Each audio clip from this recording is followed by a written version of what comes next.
வாருங்கள் நேயர்களே, கோகுலம் ஜோதிடம் அனைவரையும் அன்புடன் வரவேற்கிறது.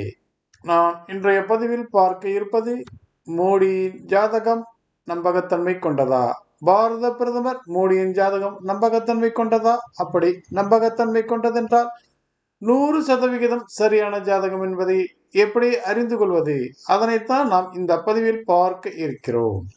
ஒருவருடைய ஜாதகம் சரியானதா என்பதை அவருடைய வாழ்க்கையில் நடந்த சம்பவங்களை ஒப்பிட்டு பார்த்து அவருடைய ஜாதகம் சரியானது என்பதை கணித்து விடலாம்.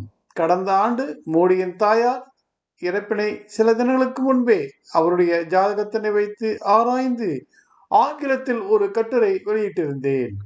அதன்படியே சில நாட்கள் கழித்து மோடியின் தாயார் இறந்து விட்டார்கள். அதாவது மோடியின் ஜாதகத்தினை வைத்து அவருடைய தாயாரின் ஆயுளை கணித்து அவருடைய இறப்பினை அடையாளம் காட்டியிருந்தேன்.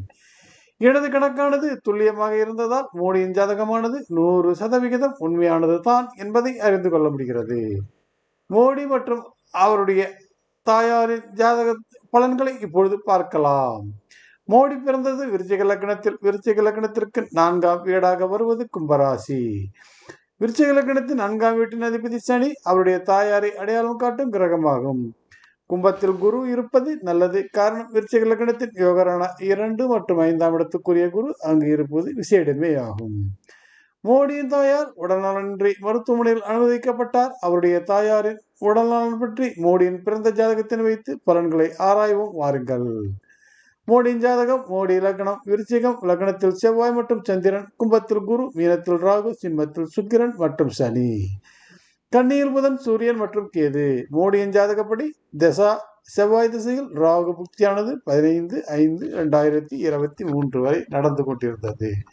நாம் இப்பொழுது பார்க்க இருப்பது ராகு லக்னம் மீனம்.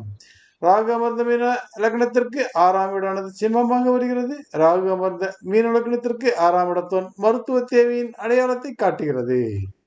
ராகு அமர்ந்த மீன லக்னத்திற்கு 12ஆம் இடத்தோன் அதிபதியான சனி மருத்துவ செலவினை சொல்கிறது. சிம்மத்தில் அமர்ந்திருக்கும் சுக்கிரனும் சனியும் மருத்துவ செலவுகளை தருகிறார்கள். ராகு அமர்ந்த மீன லக்னத்திற்கு மாரகாதிபதியான மேஷம் மற்றும் கன்னி இப்பொழுது நடந்து கொண்டிருப்பது செவ்வாய் திசையில் ராகு புக்தியாகும். அதாவது 15/5/2023 வரை செவ்வாய் திசையில் ராகு நடந்து கொண்டிருந்தது. விருச்சிக லக்னத்திலிருந்து 4ஆம் வீடு கும்பம் வீடானது அவரது தாயை குறிக்கிறது. ராகு அமர்ந்த மீன லக்னத்திற்கு 12ஆம் வீடு கும்பம். 12ஆம் வீட்டு அதிபதி சனி மீனத்திலிருந்து 6ஆம் வீட்டில் இருக்கிறார். சனி தாயின் நோயை குறிக்கிறது. கும்பம் மருத்துவ சிகிச்சையினை குறிக்கிறது. ராகு அமர்ந்த மீன லக்னத்திற்கு மாரர்கள் செவ்வாய் புதன். ராகு அமர்ந்த மீன லக்னத்திற்கு மார்களான செவ்வாய் 4ஆம் வீட்டினை பார்வையிடுகிறார். ராகு அமர்ந்த மீன லக்னத்திற்கு மார்களான புதன் ஆயுள் ஸ்தானாதிபதியாகி 7இல் அமர்ந்து தனது வீடான கன்னிக்கு விரியத்தினை சிம்மமாக கொடுக்கிறார்.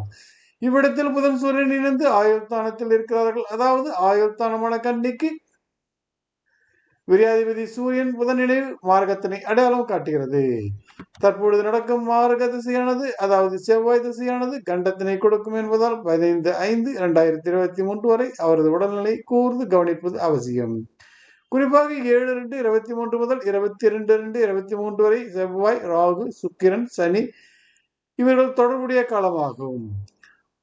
28/12/22 மற்றும் 16/2/23 ஆகிய தேதிகளை இவர் கடக்க வேண்டும். அப்பொழுதுதான் இவருக்கு உடனடி பிரச்சனைகள் எதுவும் இருக்காது. ஆனாலும் ஜோதிட அறிக்கைகள் என்ன சொல்கிறது? மார்க திசையான செவ்வாய் திசை, ராகு புக்தி, சுக்கிரன் அந்திரம், சுக்கிரன் சூட்சுமம், சுக்கிரன் பிராணன். 4ஆம் வீடு தாய் லக்னகாரம். தாய் லக்னம் கும்பம். 2ஆம் வீடு மீனம். 7ஆம் வீடு சிம்மம் மாரகர்கள். தாயின் வீடான கும்பராசிக்கு சுக்கிரன் பாதகாதிபதியான துலாம் சுக்கிரன் கும்பத்திற்கு 7 மாரகத்தில். விருச்சிகத்திலிருந்து செவ்வாய் தாயின் வீடான கும்பத்தினை பார்வையிடுகிறது.